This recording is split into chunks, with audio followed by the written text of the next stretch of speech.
Today we've got a 2016 Ford Focus 1.5 TDCi with roughly 58,000 miles on the clock.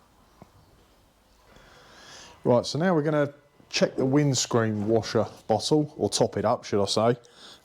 So you need to locate the bonnet release handle, which on this vehicle it's down here. Give that a pull and you hear the bonnet pop open.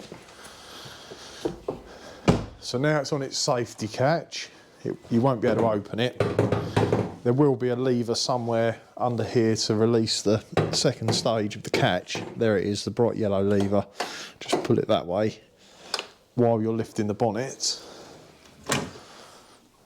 And you'll find a position to put the bonnet stay. There's an arrow there with the two little holes in there.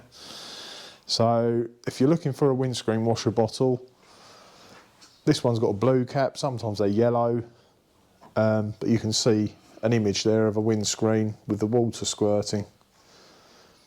That's what you're looking for. It could be pretty much anywhere in the engine bay, depending on what model of car it is, but on the Focus, that's where you'll find it. I'm just going to top up with water on this one. You can put an additive in.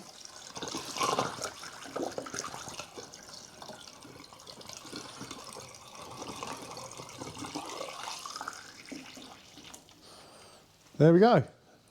Pretty easy little job.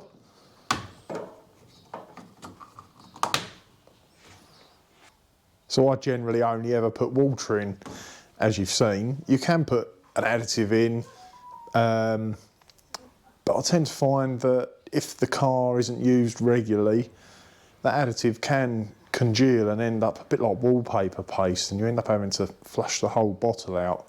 I've come across that quite a few times.